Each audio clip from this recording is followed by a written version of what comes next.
지금 영화관은 그야말로 혼돈의 카오스입니다. 개봉 이후 쭉 1위 자리를 지켜온 아바타 물의 길부터 만화 덕후들의 마음을 흔들어 놓은 더 퍼스트 슬램덩크까지 차려진 게 많은 뷔페 같은데요. 그중 현빈, 황정민 주연의 영화 교섭은 쟁쟁한 캐스팅만큼 기대되는 신작인데요.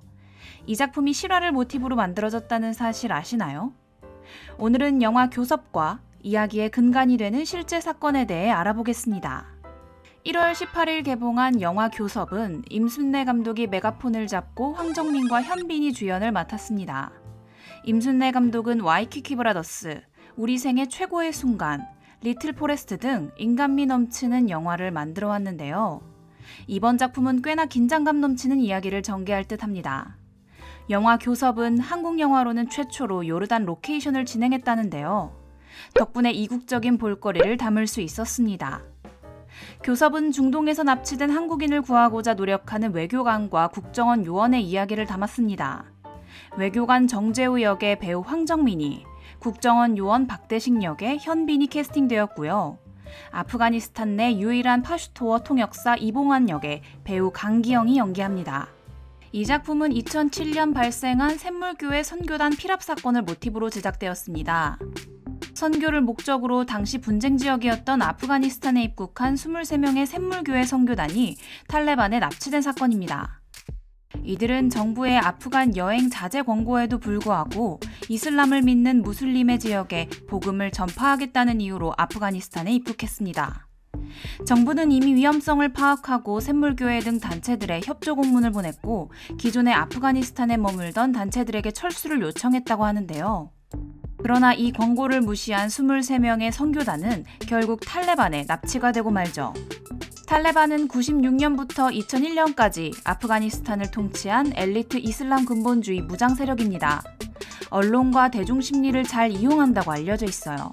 7월 13일 수도 카불에 도착한 23명의 선교단은 불과 6일 후 카라바그 지역 도로상에서 피랍되었죠. 그 후 탈레반은 한국인 납치 억류 중임을 발표했고 한국군의 즉각 철군과 탈레반 포로 석방을 요구했습니다. 22일 한국 정부 대책반이 아프간 현지에 도착했으며 3일간 약 4차례의 협상을 진행했습니다. 그러나 25일 배영규 목사를, 31일 심성민 씨를 살해했는데요. 결국 8월 10일 한국 정부 대표단과 탈레반의 첫 대면 협상이 이루어집니다.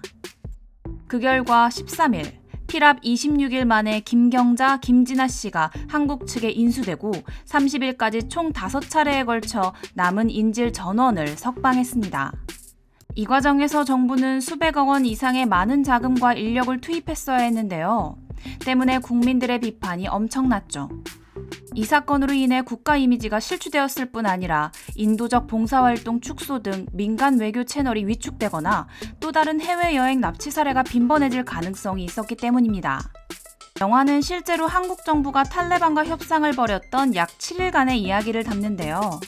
종교와 정치, 외교가 모두 담긴 실제 사건이라 개봉 전부터 말이 많았습니다. 일부에서는 실제 사건을 미화하는 것이 아니냐는 지적을 했어요. 임순례 감독 역시 종교나 신념을 따라가기보다는 양쪽의 요소를 다 볼 수 있는 포지션에서 풀었다고 연출 방향을 알렸어요.